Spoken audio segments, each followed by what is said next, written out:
શ્રીમદ ભાગવતના તૃતીય સ્કંદની અંદર એક પ્રસંગ આવે છે.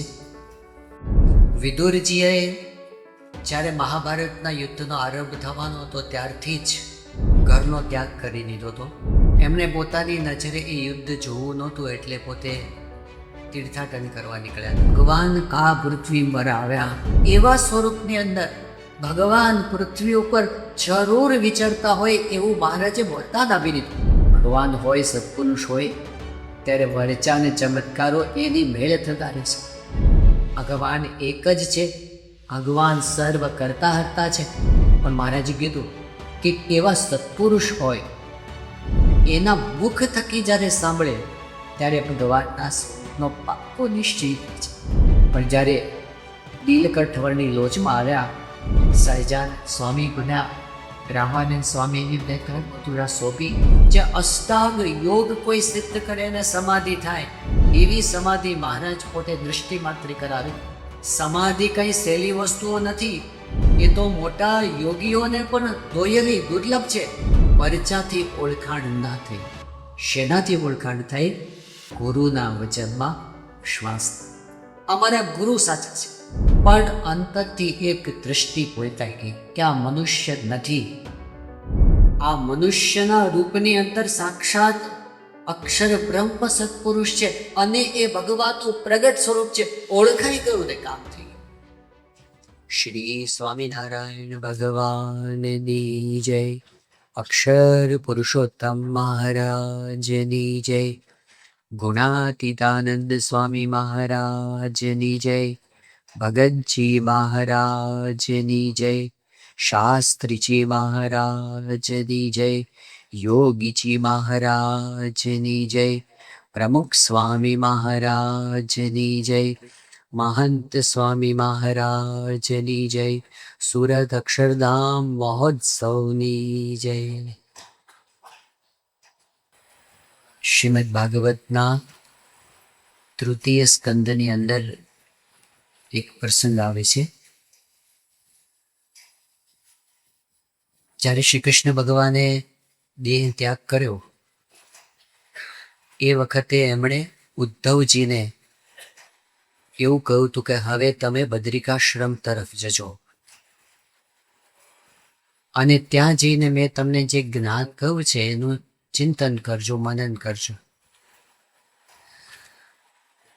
ઉદ્ધવજી પોતે બદ્રિકાશ્રમ જવા માટે નીકળ્યા છે અને એમાં રસ્તામાં હરિદ્વારની અંદર વિદુરજી એમને મળે છે.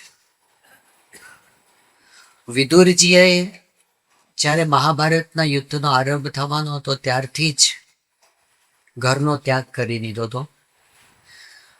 એમને પોતાની નજરે એ યુદ્ધ જોવું નહોતું, એટલે પોતે તીર્થાટન કરવા નીકળ્યા હતા. જ્યારે હરિદ્વારની અંદર બંને ભેગા થયા, બંને ભગવાનના ભક્તો પરસ્પર મળીને બહુ આનંદ પામ્યા. એ વખતે વિદુરજીએ ઉદ્ધવજીને સમાચાર પૂછ્યા કે શ્રી કૃષ્ણ ભગવાન શું કરે છે, મજામાં છે? જ્યારે કૃષ્ણ ભગવાનનું નામ સાંભળ્યું એ વખતે ઉદ્ધવજી પોતે ગદગદ થઈ ગયા. એમણે આંખો મીચી દીધી. આંખોમાંથી અશ્રુની ધારા વહેવા માંડી. ઘણી વાર સુધી પોતે આવી ભાવમગ્ન સ્થિતિની અંદર રહ્યા. પછી એમણે આંખ ખોલી અને વિદુરજીને કહ્યું કે વિદુરજી, હું તમને શું વાત કરું? આ લોક અભાગ્યું છે. કેવી અભાગ્યો? કેવી રીતે? ઉદ્ધવજી કહે છે કે આ લોક અભાગ્યો છે કારણ કે ભગવાન આ પૃથ્વી પર આવ્યા, મનુષ્ય દેહે બધાની વચ્ચે રહ્યા અને જતા રહ્યા, પણ લોકો એમને ઓળખી શક્યા નહીં. અને એમાં પણ દુર્ભગો બત લોકોયમ યદવો નિતરામ અપી યે સંવસંતો ન વિદુરુ હરિમ મીના ઈવોડુકમ, કે એમાં પણ જે એમની ભેગા રહેવા વાળા હતા એ તો નિરંતરના અભાગ્યા, કારણ કે ભેગા રહેતા હતા પણ ઓળખી શક્યા નહીં. આપણા શાસ્ત્રોએ આ સનાતન સિદ્ધાંત આપણને આપ્યો છે કે ભગવાન પોતાના ધામમાં વિરાજમાન છે, અનંત બ્રહ્માંડોના નિયંતા તરીકે ધામમાં બેઠા બેઠા પોતે સંચાલન કરે છે.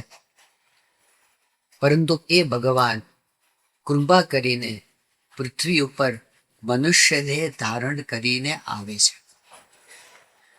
પણ જ્યારે પૃથ્વી ઉપર આવે છે ત્યારે મનુષ્ય જેવું જ ચરિત્ર કરે છે, એટલે ઘણા લોકો એમને ઓળખી શકતા નથી. સ્વામિનારાયણ ભગવાને એક વિશેષ વાત કરી, એક એવું વરદાન એમણે આપી દીધું આપણને કે આપણે બધા નહીં, આખી દુનિયા, આખી પૃથ્વી બધા જ સનાથ થઈ ગયા સ્વામિનારાયણ ભગવાનના આ વરદાનથી. આજે વચનામૃતનું વચન છે, આપણે બધાએ યાદ રાખવું જોઈએ એવું વચન છે. એ વચનામૃતનો નંબર આપણે યાદ રાખવો જોઈએ એવું અગત્યનું વચન છે આપણે બધા માટે. વચનામૃત છે વડતાલ પ્રકરણનું 19મું. એમાં શ્રીજી મહારાજે આશીર્વાદ આપ્યા છે. મહારાજે કીધું કે આ જીવને જ્યારે ભરતખંડમાં મનુષ્યનો દેહ મળે, આપણને બધાને મળ્યો છે, આ ભરતખંડ છે. મહારાજે વરદાન આપ્યું, આ જીવને જ્યારે ભરતખંડમાં મનુષ્યનો દેહ મળે ત્યારે ભગવાનના અવતાર કાં ભગવાનના સાધુ એ જરૂર પૃથ્વી પર વિચરતા હોય. એની જ્યારે ઓળખાણ થાય ત્યારે એ ભગવાનનો ભક્ત બને છે. કેટલી મોટી વાત બની ગઈ. સામાન્ય રીતે લોકો એવું કહે છે કે ભગવાનને આકાશમાં શોધવાના છે. વાત સાચી છે, ભગવાન આકાશમાં પણ છે, ભગવાન અણુ અણુમાં વ્યાપક છે, વાત પણ સાચી છે. ભગવાન મૂર્તિમાં રહ્યા છે, એ વાત પણ સાચી છે. પણ મહારાજ શબ્દ વાપરે છે વિચરતા હોય. વિચરતા હોય એટલે હરતા ફરતા હોય. આપણે આપણી આંખથી જોઈ શકીએ એવા સ્વરૂપની અંદર ભગવાન પૃથ્વી ઉપર જરૂર વિચરતા હોય એવું મહારાજે વરદાન આપી દીધું. અનંતકાળ સુધીનું આ વરદાન. એટલે આપણે કેવા નસીબદાર કે આ પૃથ્વી ઉપર આપણે ફરીએ છીએ.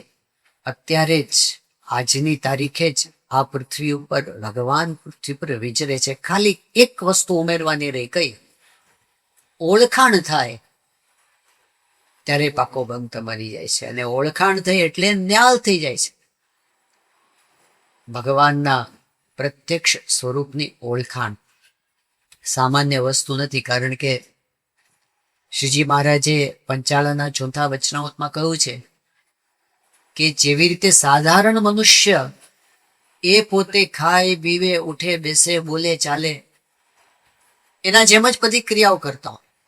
પંચાળાના 7મા વચનામૃતની અંદર શ્રીજી મહારાજે એક દ્રષ્ટાંત આપ્યું છે કે એક વખત રાજા દરબારમાં બેઠા હતા, સામે બધા દરબારીઓ પ્રજાજનો બેઠા હતા, અને એની વચ્ચે એક યુવાન શસ્ત્ર સજ્જ થઈને આવ્યો. એની સાથે એની પત્ની પણ હતી, એનો નાનો બાળક પણ હતો. આવીને રાજાને સલામ ભરી. કોઈ અજાણ્યા પરદેશથી આવેલા યુવાન જણાયા એટલે રાજાએ એમને પૂછ્યું કે તમે કોણ છો અને શા માટે આવ્યા છો? એ યુવાને રાજાને પોતાનો પરિચય આપ્યો અને કીધું કે હું એક શૂરવીર યોદ્ધા છું અને દેવતાઓનો મિત્ર છું. મારે તમારી મદદની જરૂર છે. એટલે રાજાએ કહ્યું કે શું મદદ હું તમારી કરી શકું? પેલા યુવાને કહ્યું કે હમણાં સ્વર્ગની અંદર લડાઈ ચાલે છે, દેવો અને દાનવો વચ્ચે યુદ્ધ શરૂ થયું છે, અને મને નિમંત્રણ મળ્યું છે કે મારે દેવતાઓને મદદ કરવા જવાનું છે. પણ હું ત્યાં લડાઈમાં જાઉં તો મારી પત્ની અને મારું બાળક એનું ધ્યાન કોણ રાખે? તો તમે જો એનું ધ્યાન રાખો તો પછી હું સુખેથી લડવા જઈ શકું. રાજાએ કીધું કે તમે આટલું સારું કામ કરવા જાઓ છો તો તમે ચિંતા ના કરો, મારા રાજમહેલમાં જ હું એમને સાચવીને રાખીશ. આ બધું જાહેરની અંદર દરબારની વચ્ચે વાતચીત થઈ. પેલા એ આભાર માન્યો. એટલામાં આકાશમાંથી એક દોરડું આવ્યું. પેલો માણસ બધાની દેખતા દોરડા ઉપર સડસડાટ ચડવા માંડ્યો. થોડી વાર થઈને દેખાતો બંધ થઈ ગયો. દોરડું અદૃશ્ય થઈ ગયો. બધાને ખબર પડી કે એક માણસ સ્વર્ગમાં પહોંચી ગયો. અને થોડી વાર થઈ ત્યાં રણશિંગા વાગવા માંડ્યા. મારો અને કાપોના અવાજ થવા માંડ્યા અને જે ભીષણ સંગ્રામ ખેલાયો. આખી સભાને ખબર પડી કોઈ યુદ્ધ ચાલુ થયું છે.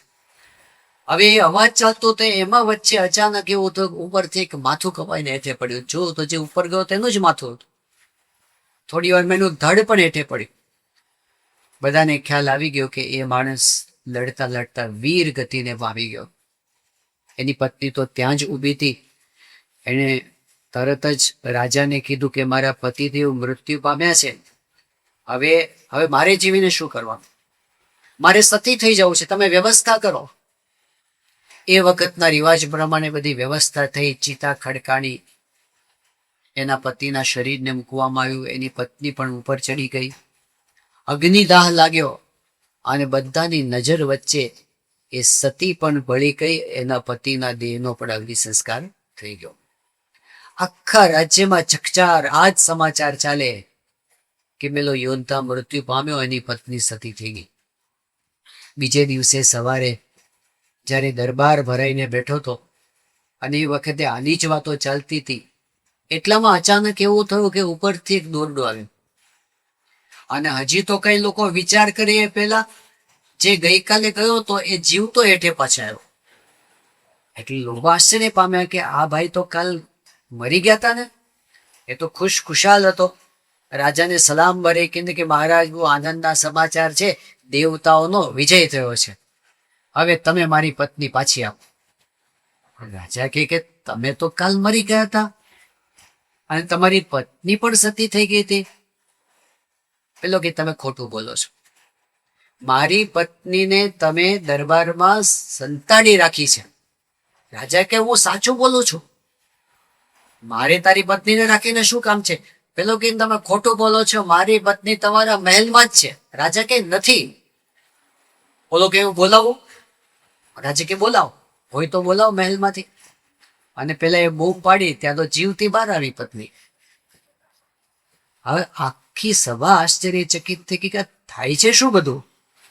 એ વખતે પેલા માણસે રહસ્ય ખોલ્યું. એણે કીધું કે હું એક નટ છું, નટ જાદુગર છું અને મેં તમારી સામે મારો શો રજૂ કર્યો.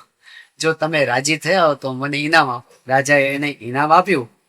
પણ આશ્ચર્યની વાત શું હતી કે બધા એ નટની માયામાં મોહ પામી ગયા. બધા ભૂલા પડ્યા સિવાય કે એક વ્યક્તિ, એક જણને ભ્રાંતિ ન થઈ. એ એક જણ કોણ હતું? બોલો ચંપોરિયો હતો. એને ખબર હતી કે બંને મમ્મી ને પપ્પા બે કાલ પાછા આવી જશે. આવા ખેલ તો ઘણા થઈ ગયા છે. જે ચંબોરિયા થાય ને, મહારાજે આ દ્રષ્ટાંત આપ્યું પંચાળાના 7મા વચનામૃતમાં. અને પછી એવી રીતે કહ્યું કે જ્યારે ભગવાન પૃથ્વી પર આવે, સત્પુરુષ પૃથ્વી પર હોય, અદ્દલ મનુષ્ય જેવું જ કરે, એ નાટક જ કરે, પોતાના ઐશ્વર્યને સામર્થ્યને છુપાવી રાખે. એ વખતે જે જંબુરિયા થાય, જંબુરિયા એટલે એમના ભક્ત, જે પ્રગટને ઓળખે એ એમના જંબુરિયા કે. જે ઓળખે ને એ ખાટી જાય, બાકી બધા ભલા હોય ને ભૂલા પડી જાય. શ્રીજી મહારાજે નિશ્ચયની વાત કરી છે. પ્રગટ ભગવાન, પ્રગટ સત્પુરુષ પૃથ્વી પર હોય એમની ઓળખાણ થાય, નિશ્ચય થાય કે આ મને મળ્યા તે નિશ્ચય ભગવાન છે. એ થાય કેવી રીતે? તો શ્રીજી મહારાજે એક દ્વાર બતાવ્યું છે. નોર્મલી આપણા બધાના મતમાં એમ હોય છે કે કઈ પરચા બતાવે તો સત્પુરુષ કે ભગવાન સાચા. ભગવાન હોય, સત્પુરુષ હોય ત્યારે પરચા અને ચમત્કારો એની મેળે થતા રહે છે. એની મહત્તા નથી, સેજે સેજે થતા રહે છે. પણ મહારાજે સિદ્ધાંત બતાવ્યો કે પરચાથી કોઈ દિવસ કસોટી ન કરવી, પરચાથી કોઈ દિવસ નિશ્ચય ન કરવો. એ આગો પાછો થવાની સંભાવના છે. મહારાજના વખતની અંદર પરમહંસો એ તો મહાસમર્થ હતા. ઘણી વખત એ પરમહંસો પણ ચમત્કાર દેખાડતા, તો મહારાજ એનું બહુ પ્રોત્સાહન નતા આપતા. જેમ કે તમે બધાએ પ્રસંગ સાંભળ્યો હશે કે મહારાજના વખતમાં એક સંત હતા વ્યાપકાનંદ સ્વામી. એ પોતે બોટાદ પધાર્યા હતા અને હમીર ખાચર નામના એક હરિભક્તના ઘરે પધાર્યા. તો દરબારને ત્યાં ઘોડી મરી ગઈ હતી અને ઘોડી ઉપર દરબારને બહુ પ્રેમ હતો, એટલે બધાને બહુ દુઃખ થયું હતું. દરબાર પોતે દુઃખી હતા. એ જ વખતે વ્યાપકાનંદ સ્વામી ત્યાં પહોંચ્યા. એમને સમાચાર મળ્યા કે ઘોડી મરી ગઈ, એનું આટલું બધું દુઃખ થયું છે દરબારને. તો એમને દયા આવી. એ જ્યાં ઘોડી મરી ગઈ હતી ત્યાં ગયા. એક મચ્છર ઉડતો હતો, એ મચ્છરનો જીવ લઈને ઘોડીમાં નાખ્યો, ઘોડીને જીવતી કરી. મહાસમર્થ હતા, મરેલાને જીવતા કરી દીધા, એવા સમર્થ હતા આ પરમહંસો. પણ જ્યારે શ્રીજી મહારાજને એ વાતની સમાચાર મળ્યા ત્યારે મહારાજે વ્યાપકાનંદ સ્વામીને ઠપકો આપ્યો. કીધું કે સ્વામી, આપણે આવું કરવાનું નથી. તમે જો આ ધંધા ચાલુ કરશો તો કાલ તો પછી બધા મળદાઓ આવશે. આપણે ભગવાને જે ક્રમ નક્કી કર્યો છે, જન્મ પણ થાય અને મૃત્યુ પણ થાય, આ સંસાર છે, એ ભગવાનની ઈચ્છા પ્રમાણે થયા કરવાનું. આપણું કામ એ નથી કે મરેલાને જીવતા કરવાના, કારણ કે તમે આજે જીવતા તો કાલ તો મરવાનું જ છે પાછો. અમર તો છે જ નહીં, ગમે ત્યારે મરશે. આપણો મુખ્ય હેતુ શું છે કે ભગવાનને ઓળખીને એમની ભક્તિ કરીને મોક્ષ પદને પ્રાપ્ત કરી, એ કરવા માટે આપણે આવ્યા છીએ. માટે આ રવાડે આપણે કોઈને ચડાવવા નહીં. ભગવાન એક જ છે, ભગવાન સર્વ કરતા હરતા છે, ભગવાન સર્વથી સમર્થ છે. અને એ ભગવાન પૃથ્વી ઉપર પોતે જ્યારે પધારે છે ત્યારે એના સ્વરૂપની ઓળખાણનો રસ્તો કયો છે, સાચો રસ્તો, એ વાત શ્રીજી મહારાજ વચનામૃતમાં કહે છે. વચનામૃત ઘણી બધી જગ્યાએ એક સરખી વાત કરી, પણ આપણે એમાંથી એક વચનામૃત પકડીએ. ગરડા મધ્ય પ્રકરણનું 13મું વચનામૃત. શ્રીજી મહારાજે કીધું કે શાસ્ત્રની અંદર ભગવાનની વાત કરેલી છે, પણ કોઈ શાસ્ત્ર વાંચે એનાથી કામ ન થાય. પણ મહારાજે કીધું કે એવા સત્પુરુષ હોય, એના મુખ થકી જ્યારે સાંભળે ત્યારે ભગવાનના સ્વરૂપનો પાક્કો નિશ્ચય થાય છે. સંતના વચનમાં વિશ્વાસ. પહેલા તો એવા સંત હોવા જોઈએ જેના વચનમાં આપણે વિશ્વાસ મૂકી શકીએ, અને પછી એના વચનમાં એવો દ્રઢ વિશ્વાસ હોવો જોઈએ જેમાં કોઈ ડગમગાટ ન થાય. જો એવો વિશ્વાસ સાચા સંતના વચનમાં બેસી ગયો, પછી એ નિશ્ચય ડગતો નથી, એ પાક્કો નિશ્ચય થાય છે. બાકી બધા નિશ્ચયમાં ડગમગાટની સંભાવના છે. આજે પરચો ભગવાન બતાવે ને કાલે નહીં બતાવે તો ફરી શંકા થવા માંડે. પણ વચનથી જે નિશ્ચય થયો હોય, આપણે સંસારના ઇતિહાસમાં જોઈએ છે કે મહારાજના વખતની અંદર મુક્તાનંદ સ્વામી હતા, બહુ જ મહાન સંત હતા, પવિત્ર સંત હતા, સાધુતાના સર્વ ગુણોથી સંપન્ન સંત હતા, સાચા ઉપાસક હતા, સાચા મુમુક્ષુ હતા, સત્યની શોધ કરનારા હતા.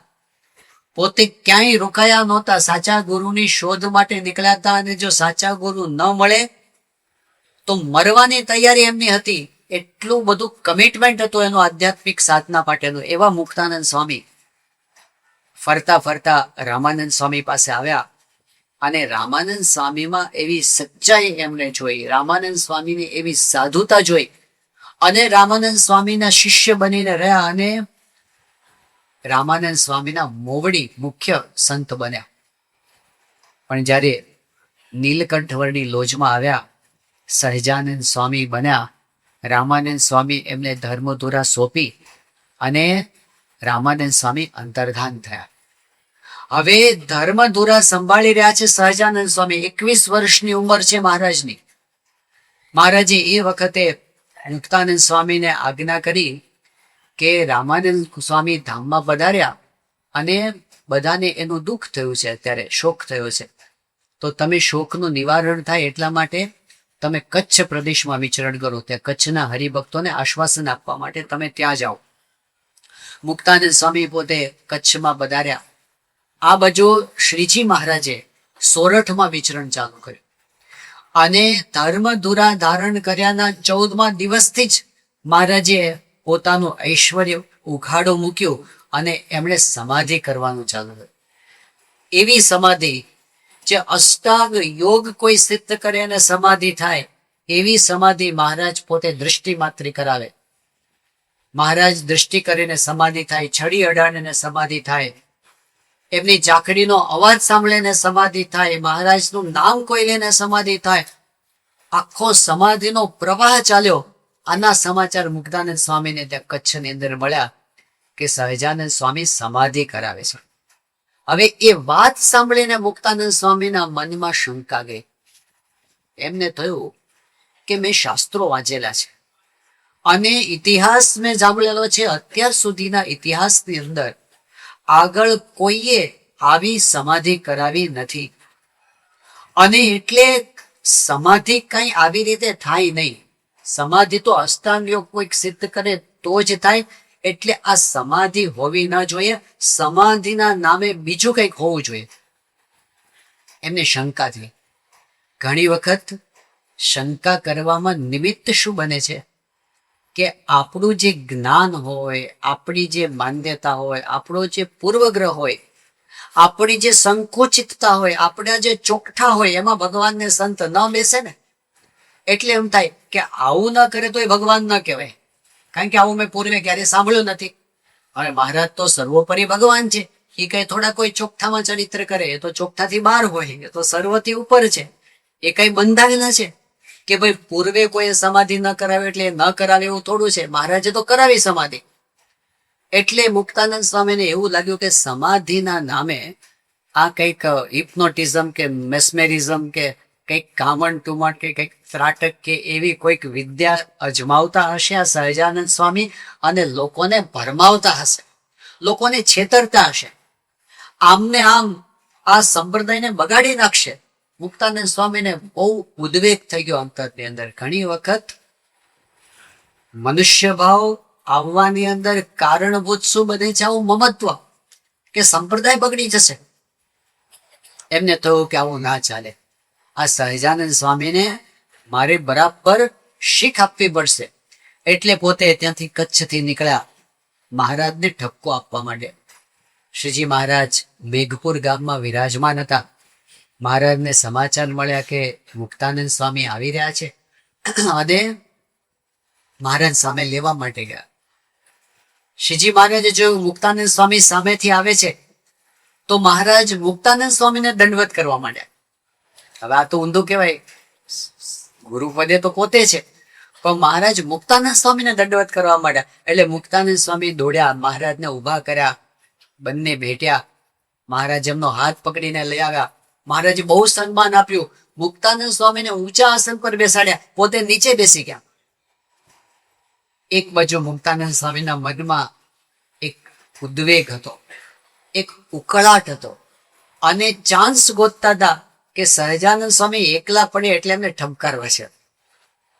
લોકો આગા પાછા થયા એટલે મુક્તાનંદ સ્વામીએ શિખામણ આપવાની શરૂઆત કરી કે મહારાજ દિયો પાખંડ મેલી, સત્સંગમાં ન થાવું ફેલી, સમાધિ કાંઈ નથી સોયલી, મોટા યોગીને પણ દોયલી, તે તો જેને તેને કેમ થાય, બીજા માને અમે ન મનાય. કે મહારાજ આ બધા પાખંડ મૂકી દો, સત્સંગમાં ફેલ ફતોર ન કરવા. સમાધિ કઈ સહેલી વસ્તુઓ નથી, એ તો મોટા યોગીઓને પણ દોયેલી દુર્લભ છે. એ જેને તેને કેમ થાય, બીજા ભલે માને, અમે ના માનીએ આ સમાધિને, એવું મહારાજ પાસે કીધું.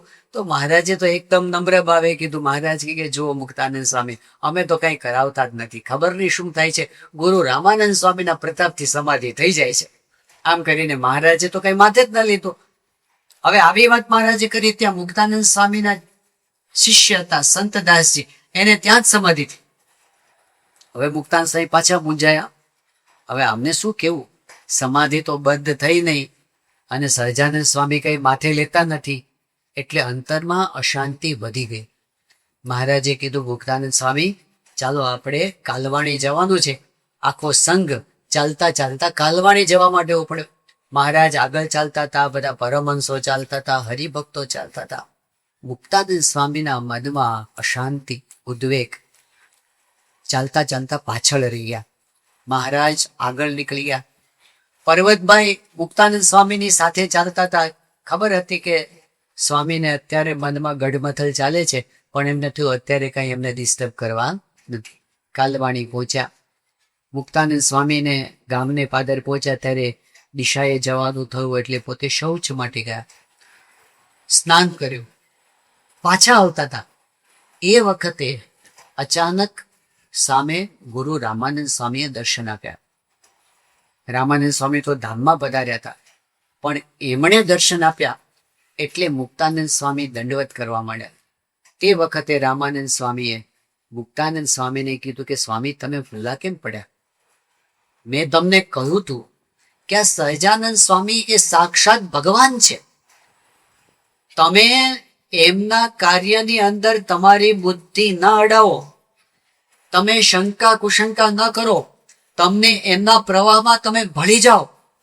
અને મુક્તાનંદ સ્વામીને એકદમ આનંદ આનંદ આનંદ આનંદ થઈ ગયો અને અંતરમાં જાણે પ્રકાશ પ્રકાશ થઈ ગયો. અંતરની અંદર આનંદના ફુવારા છૂટવા માંડ્યા. જે વખતે કોઈ વ્યક્તિને એવું સમજાઈ જાય, એને પ્રતીતિ થઈ જાય કે મારી સામે જે ઊભા છે એ સાક્ષાત ભગવાન છે, એ વખતે એમને જે આનંદ થાય એ આનંદ રૂપિયામાં માપી શકાતો નથી. એ આનંદની કોઈ સીમા હોતી નથી. મુક્તાનંદ સ્વામી એવા આનંદમાં આવી ગયા અને એકલા એકલા ગાવા માંડ્યા. ભ્રમણા ભાંગી રે હો હૈયાની નથી રે કે ને વાત કયાની વીતી હોય તે હો જાણે અણ સમજે અમારે ઈર્ષા આણે. તો પર્વતભાઈ કીધું કે સ્વામી, તમે આટલો બધો કલર કેમ બદલાઈ ગયો તમારો? થોડી વાર પહેલા તમે ઉદાસ હતા અને આટલા આનંદમાં કેમ આવી ગયા? મુક્તાનંદ સ્વામી કે ગુરુ આવીને કહી ગયા. પછી જ્યારે મહારાજને સિંહાસન પર પધરાવ્યા અને પહેલી આરતી એમણે ઉતારી, 21 વર્ષના સહજાનંદ સ્વામી સિંહાસન પર બેઠા છે અને એમના કરતા 23 વર્ષે મોટા મુક્તાનંદ સ્વામી એમની આરતી ઉતારતા ઉતારતા ગાય છે, પુરુષોત્તમ પ્રગટનું જે દર્શન કરશે કુટુંબ સહિત તરશે. દુનિયા એમને 21 વર્ષના યુવાન એક તેજસ્વી વ્યક્તિ તરીકે જોતી હતી, પણ મુક્તાનંદ સ્વામી હવે એમને વ્યક્તિ તરીકે નહોતા જોતા. મારી સામે બેઠા એ ભગવાન છે. ઓળખાણ થઈ ગઈ. હવે ઓળખાણ થઈ કેવી રીતે? પરચાથી થઈ. પરચા તો પેલાય બતાવતા હતા, સમાધિ તો પેલાય કરાવેલી હતી. પરચાથી ઓળખાણ ન થઈ. શેનાથી ઓળખાણ થઈ? ગુરુના વચનમાં વિશ્વાસ. અમારા ગુરુ સાચા છે, એ ખોટું ના બોલે અને એમણે કહ્યું છે ને એનાથી પર કોઈ સત્ય દુનિયામાં છે જ નહીં. જ્યારે સત્પુરુષ કે સદગુરુના વચનમાં સાચો વિશ્વાસ આવી જાય ને પછી દ્વાર ખુલી જાય છે. ગુણાતીતાનંદ સ્વામી જુનાગઢ પધારી રહ્યા હતા.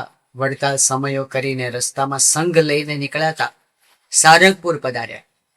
એ વખતે ગુણાતીતાનંદ સ્વામી ની સાથે પ્રાગજી ભગત ભગતજી મહારાજ પણ ભેગા હતા. સારંગપુર ગામના એ વખતના ગામ ધણી વાઘા ખાચર ભક્તરાજ હતા, મુમુક્ષુ હતા અને પૂર્વના બહુ બલિષ્ઠ સંસ્કારી હતા. મોટા મોટા સદગુરુઓનો એમણે ખૂબ સમાગમ કર્યો હતો. એવા હતા વાઘા ખાચર, એટલે અંતરદ્રષ્ટિ વાળા પણ હતા. ગુણાતીતાનંદ સ્વામી જ્યારે આવ્યા ત્યારે સ્વામીને એકાંતમાં મળ્યા અને સ્વામી પાસે પોતાના અંતરની વ્યથા રજૂ કરી નિષ્કપટ થયા. કીધું કે સ્વામી, હું સત્સંગ કરું છું, નિયમ ધર્મ પાક્કા પાડું છું, બધું જ કરું છું, પણ અંતરની અંદર કેટલીક વસ્તુઓ એવી છે કે જે દોષો, જે સ્વભાવો ટળતા નથી.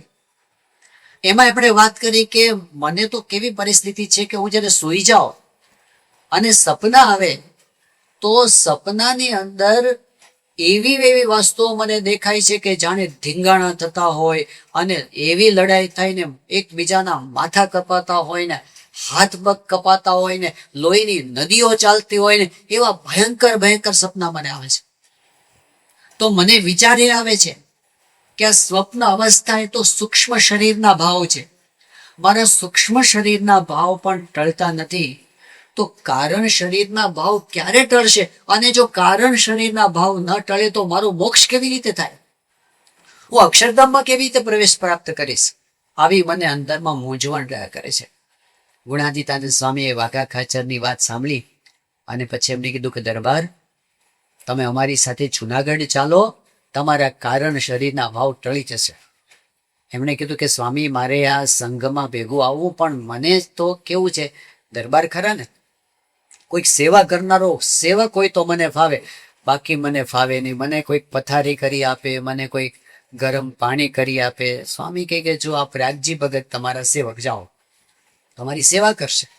ભગતજી મહારાજને ગુણાતીતાનંદ સ્વામીએ વાઘા ખાચરની સેવામાં મૂક્યા અને સંઘ ચાલ્યો જુનાગઢ જવા માટે સારંગપુરથી. હવે ભગતજી મહારાજ એમનું તો એક જ મિશન હતું કે આ પ્રત્યક્ષ સંત ગુણાતીતાનંદ સ્વામી જે સાક્ષાત અક્ષર બ્રહ્મનો અવતાર છે અને જે સ્વામિનારાયણ ભગવાનનું પ્રત્યક્ષ સ્વરૂપ છે, એમના સ્વરૂપની ઓળખાણ કરાવી. એટલે જે પોતાના યોગમાં આવે એની વાત કર્યા વગર એમનાથી રહેવાય નહીં. એટલે ભગતજી મહારાજે વાઘા ખાચરને વાત કરી કે વાઘા ખાચર, આ ગુણાતીતાનંદ સ્વામી છે ને, એ સાધારણ સંત નથી, એ તો પોતે સાક્ષાત અક્ષર બ્રહ્મ સત્પુરુષ છે. તમે એમના સ્વરૂપને ઓળખી લો તો તમારા કારણ શરીરના ભાવ ટળી જાય. જ્યારે આવી વાત કરીને ત્યારે વાઘા ખાચર થોડા ગુસ્સે થઈ ગયા, કારણ કે એ તો પ્રાગજી ભગતને તો સામાન્ય દરજી ભક્ત સમજતા હતા અને એમ થતું હતું કે આ મને ઉપદેશ આપે. ગુસ્સે થઈ ગયા. પણ ભગતજી મહારાજ તો વાતો કરવાનું ચાલુ રહે. એટલે વાઘા ખાચરે ગુણાતીતાનંદ સ્વામી પાસે ફરિયાદ કરી કે સ્વામી, આ પ્રાગજી છે ને, એ તો મારી પાસે આવી બધી વાતો કરે છે કે ગુણાતીતાનંદ સ્વામી તો અક્ષર છે ને એવી બધી વાતો કરે છે. તો સ્વામી હસવા માંડે. સ્વામી કે ગાંડો છે. પછી સ્વામી કે તમને એની સેવા ન ફાવતી હોય તો ના પાડ દો. તો વાઘા ખાચરે જયારે વાત કરવા આવ્યા પ્રાગજી ભગત, ત્યારે એકદમ ગુસ્સે થઈને કીધું કે તું મને કોણ સ્વામીનું સ્વરૂપ સમજાવે છે, ગેટ આઉટ, મારી પાસે ના આવીશ. તો ભગતજી મહારાજને તો કોઈ સન્માન પણ નહોતું, એને તો કોઈ અપમાન પણ નહોતું. એ તો હસતા હસતા ત્યાંથી નીકળી ગયા. પણ એક દિવસ પસાર થયો અને વાઘા ખાચર પાછા ગુણાતીતાનંદ સ્વામી પાસે ગયા કે સ્વામી, સેવક વગર ફાવતું નથી. તો ગુણાતીતાનંદ સ્વામી કહે કે જુઓ, આ પ્રાગજી ભગત જેવા સેવક છે ને તમને બીજા કોઈ મળશે નહીં, એટલે એને સેવામાં રાખો. અને એની વાતો તમને સદતી ન હોય તો એને બોલવા દેવો, તમારે કાને ન ધરવું. પાછા વાઘા ખાચરની સેવામાં ભગતજી મહારાજ જોડાયા. ફરી વખત પાછી ભગતજી મહારાજે વાતો કરી. ફરી વખત વાઘા ખાચર ભડક્યાય ખરા, પણ એમ કરતા કરતા તો જુનાગઢ આવી ગયો. હવે જુનાગઢની અંદર તો બધું વ્યવસ્થા સેટ થયેલી હતી, એટલે એમાં સેવકની બહુ જરૂર હતી નહીં. ત્યાં ચાલ્યું. થોડા દિવસ પસાર થઈ ગયા. પછી એકવાર એવું થયું કે જુનાગઢનું જે મંદિર, એ મંદિરની સામે એક વાડી હતી. તો એ વાડીની અંદર વાઘા ખાચર પોતે ગયા. ત્યાં એમણે જોયું કે મહુવાના હરિભક્તો ત્યાં કાંકરા વીણવાની સેવા કરતા હતા. એટલે વાઘા ખાચરે એ બધા હરિભક્તોની સેવા કરતા કરતા આમ આનંદમાં જોયા. એટલે વાઘા ખાચરે પૂછ્યું કે તમે બધા સેવા કરો છો, સત્સંગ કરો છો, હું કરું છું, પણ તમને કેટલો બધો સત્સંગનો આનંદ આવે છે, તો મને કેમ એવી મજા નથી આવતી સત્સંગમાં? આવો પ્રશ્ન પૂછો પેલા મહુવાના હરિભક્તોને. તો પેલા હરિભક્તો કે વાઘા બાપુ, જો તમે આ પ્રાગજી ભક્તના વચને ગુણાતીતાનંદ સ્વામી અક્ષર બ્રહ્મ છે એવો નિશ્ચય પાક્કો કરો ને, તો તમને અમારા જેવું સુખ આવે. હવે આવું કીધું ને એટલે પાછું વાઘા ખાચર તો ફરીને એની એ વાત આવી હતો. એટલે એમણે કીધું કે જુઓ, હું તો છે ને બીજા કોઈ કે ન માનું, પણ સ્વામી પંડે કે તો મને મનાય. એટલે બધા હરિભક્તો એવા પ્રાગજી ભગત તો ત્યાં જ હતા. એટલે ભગતજી મહારાજ પાસે જઈને વાત કરી કે આ વાઘા ખાચર એવું કહે છે કે ગુણાતીતાનંદ સ્વામી પોતે જો સહી કરી આપે, એટલે કે આ વાત સાચી છે એવું કહી આપે, તો વાઘા ખાચરને નિશ્ચય પાક્કો થઈ જાય. તો ભગતજી મહારાજ કે આપણે સ્વામીને બોલાવીએ. તો એમને સ્વામીને બોલાવ્યા. પણ કેવી રીતે બોલાવ્યા? ત્યાં વાડીમાં ધ્યાનમાં બેઠા અને ગુણાતીતાનંદ સ્વામીને વૃત્તિ દ્વારા કહે છે. ગુણાતીતાનંદ સ્વામી એ સભા મંડપમાં કથા વાર્તા કરતા હતા અને અચાનક એમણે કથા બંધ કરી દીધી કે મને પ્રાગજી ભગત યાદ કરે છે. અને તરત ઊભા થઈ ગયા. એક સાધુનો હાથ પકડીને સ્વામી વાડીમાં આવ્યા અને ગોતતા આવ્યા. અને સ્વામી કે બોલ પ્રાગજી, કેમ મને યાદ કર્યો?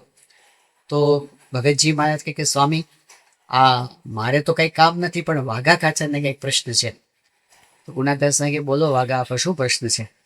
એમણે કીધું કે સ્વામી, આ પ્રાગજી છે એ ક્યારનો આવું બોલ બોલ કરે છે કે ગુણાતીતાન સ્વામી અક્ષર છે, ગુણાતીતાન સ્વામી અક્ષર છે, તો એ વાત સાચી છે? ભગતજી મહારાજની આ વાત જ્યારે કરી, અરે ગુણાતીતાન સ્વામીની વાત જ્યારે વાઘા કાચરે, ત્યારે ગુણાતીતાનંદ સ્વામીએ મસ્તક હલાવીને કીધું કે હા, એ વાત સાચી છે. એટલે વાઘા કાચરે કીધું, સ્વામી તમે પંડે અક્ષર છો? સ્વામી કે હા, હું જ અક્ષર છું. બસ આ 3 શબ્દો એને સાંભળ્યા કે હું અક્ષર છું, અને વાઘા ખાચરના અંતરમાં શાંતિ શાંતિ શાંતિના શેરડા ફૂટ્યા. એના અંતરમાંથી અંધારો નીકળી ગયો. એટલું બધું બળ અંતરની અંદર આવી ગયું, એમની સુષુપ્તિ અવસ્થા ટળી ગઈ, નિરાભરણ સ્થિતિ થઈ ગઈ, અને આખા જીવનનું રૂપાંતર થઈ ગયું. કઈ વાતની અંદર? બસ પાક્કી નિષ્ઠા થઈ ગઈ કે આ મારી સામે જે ગુણાતીતાન સ્વામી દેખાય છે, આ 5.5 ફૂટની આકૃતિ દેખાય છે ગુણાતીતાન સ્વામીની, પણ આ સ્વામી ભૂલા પડવા જેવું નથી, આ મનુષ્ય નથી. જે અક્ષરની વાત શાસ્ત્રોમાં કરે છે, એતસ્સેવા અક્ષરસ્ય પ્રસાદસને ગાર્ગી સૂર્ય ચંદ્રમસો વિદ્રુતો તિષ્ઠતા, અરે અનંત બ્રહ્માંડો જેના પ્રશાસનમાં ચાલે છે, એવા અક્ષરની વાત જે શાસ્ત્રમાં કહી છે, એ જ અમારી સામે ઉભાય છે. અને નિષ્ઠાની તાકાત જો ફેર ક્યાં પડે છે? ગુણાતીતાન સ્વામી તો એના એ જ હતા. વાઘા કાચરની આંખો પણ એની એ જ હતી. જોતા હતા તો પહેલા દેખાતા હતા, કઈ લાંબા નહોતા દેખાવા માંડ્યા સ્વામી એમને. આંખોથી તો એવું જ દેખાતું હતું, પણ અંતરથી એક દ્રષ્ટિ પલટાઈ ગઈ કે આ મનુષ્ય નથી, આ મનુષ્યના રૂપની અંદર સાક્ષાત અક્ષર બ્રહ્મ સત્પુરુષ છે, અને એ ભગવાનનું પ્રગટ સ્વરૂપ છે. ઓળખાઈ ગયું ને કામ થઈ ગયું. એટલે ઓળખાણ કેટલી મોટી વસ્તુ છે, પણ એ થાય છે કેવી રીતે? વાઘા ખાચરને નિશ્ચય થઈ કેમ ગયો? ગુણાતીતાન સ્વામીએ તેજ બતાવે? સ્વામીએ બ્રહ્માંડો ઉડતા દેખાડ્યા? ના, એક જ વસ્તુ હતી કે વાઘા ખાચરને એટલી વાત પાકી હતી કે આ ગુણાતીતાન સ્વામી સાચા સંત છે, અને સ્વામી જે બોલે છે એ પરમ સત્ય છે. આ એક જગ્યાએ એમની બરાબર નિષ્ઠા પાકી હતી. આ ચાવી ખુલી એટલે બધા નિશ્ચયના દ્વાર ખુલી ગયા. મહારાજે વચનામૃતમાં આ જ રસ્તો બતાવ્યો છે કે જે દિવસે આપણે નિષ્ઠા પાકી કરવી હશે ને, એ દિવસે શું જોશે? એમના વચનમાં અતિશય વિશ્વાસ. નહીતર શું થાય? ઉપર નીચે થયા કરે. આપણને ઘડીક મનુષ્ય ભાવ, ઘડીક દિવ્ય ભાવ, ઘડીક મનુષ્ય ભાવ પરચો બતાવતો દિવ્ય ભાવ, ન બતાવતો મનુષ્ય ભાવ.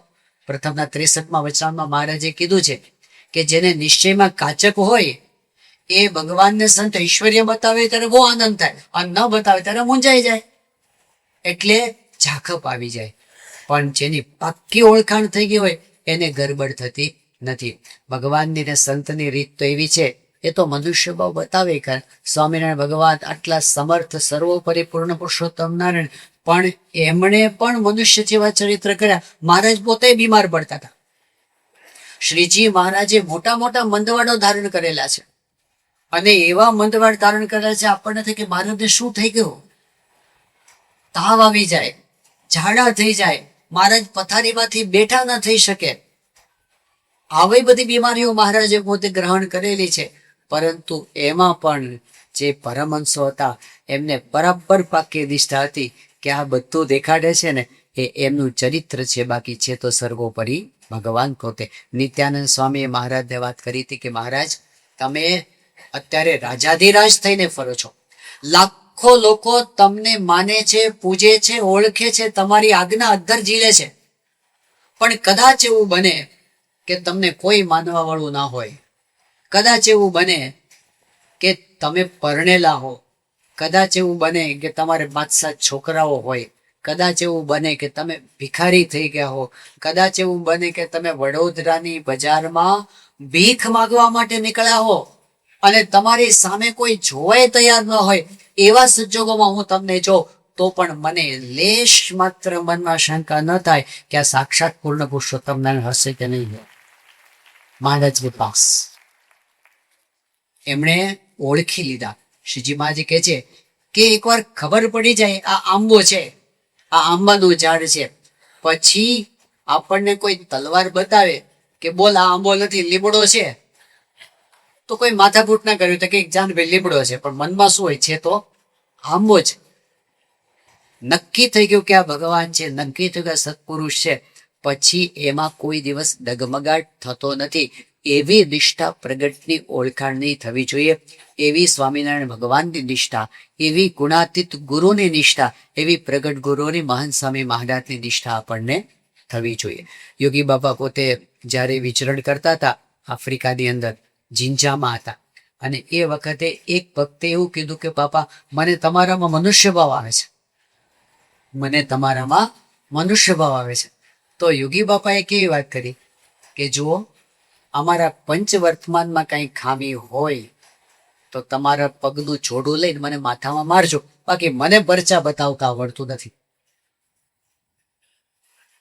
આ કેવા શું માંગે છે યોગી બાપા? યોગી બાપાના જીવન ચરિત્ર તમે વાંચશો ને, સેંકડો પરચાના પ્રસંગો તમને મળશે. એટલી હદ સુધી કે જીવન ચરિત્રનું સંકલન થયું ત્યારે હરિભક્તોએ પ્રસંગો આપ્યા હોય ને, તો એમાં પ્રસંગો બધા સમાવી શકાયા નહીં. તો અમુક હરિભક્તોને એવું થાય કે અમારા પ્રસંગો રહી ગયા, અમારા પ્રસંગો રહી ગયા. યોગી બાપાનું સ્પેશિયલ પરિચાનું પુસ્તક પબ્લિશ કરવું પડ્યું, એક 300 પાનાનું, જોગીડો દેતો ને દેતો. આટલા યોગી બાપાના પરચા છે, છતાં યોગી બાપા શું કે મને પરચા બતાવતા આવડતું નથી. તો તમારે જોવાનું શું કે છે, મારા પંચવર્તમાનમાં ખામી છે. બસ વચનામૃતમાં આટલું જ કીધું છે, અંત્યનું 27મું વચનામૃત કે નિષ્કામ, નિર્લોભ, નિસ્વાદ, નિસ્નેહ ને નિર્માણ, આ પંચ વર્તમાને યુક્ત જે સંત હોય એને ને ભગવાનને સાક્ષાત સંબંધ હોય, એ સંતના વચનમાં વિશ્વાસથી ભગવાનનો નિશ્ચય થાય છે, એમનું જીવન જોવાથી. બાકી ચમત્કાર બતાવે ક્યારેક નહીં બતાવે. યોગી બાપા તો કેવા મનુષ્ય ચરિત્ર કરતા આપણે જાણીએ છીએ કે સામાન્ય વ્યક્તિને પણ હોય એટલું પણ જ્ઞાન નથી એવું યોગી બાપા ચરિત્ર પોતે કરતા. યોગી બાપા પોતે પ્રસંગે છે કે અમને તો કાંઈ ખબર પડતી નથી. મુંબઈ નિર્ગુણદાસ સ્વામીની સાથે અમે ગયા હતા, અને છીપી ચાલમાં અમને અમારો ઉતારો હતો. છીપી ચાલ સીપી ચાલ નામની એક જગ્યા હતી, ને એવું કે મોટા મોટા ઉંદરડા નીકળે. પછી બાપા કે અમને પધરામણીએ જવાનું હતું, તો નિર્ગુણદાસ સ્વામી કે ચાલો જોગી તમને ચોપાટી ઉપર લઈ જઈએ. તમને ચોપાટી ઉપર લઈ ગયા ફરવા માટે, અને ત્યાં અમે જો કે એક માણસ છે નીચે બેઠો હતો, કોથળો પાથરીને બેઠો હતો, અને એની સામે બધી શીશીઓ પડી હતી. યોગી બાબા શીશીઓ કે એટલે બધે કોટલો પડી હતી, બધી શીશીઓ પડી હતી, અને સિસકારા કરતો હતો. એટલે મેં પૂછ્યું કે આ સિસકારા શેના કરે છે? તો મારી સાથે જે હરિભક્ત હતા એમણે કીધું કે સિસકારા નથી કરતો, એ માલિશ, એમ સસકર લંબાવે ને બધું, તો એ માલિશ કરવા માટે બેઠો છે, અને એમ કે છે કોઈને માલિશ કરવું હોય તો હું કરી આપો. તો યોગી બાપા તો એકદમ અભિભૂત થઈ ગઈ કે ઓહો, મુંબઈના માણસો ભારે સેવાભાવી, એવું માલિશ કરી આપે. એટલે નિર્ગુણદાસ સ્વામી એકદમ અકળાઈ ગયા. એ કે જોગી એનો ધંધો છે, મફત નથી કરતા, પૈસા લઈને કરે છે.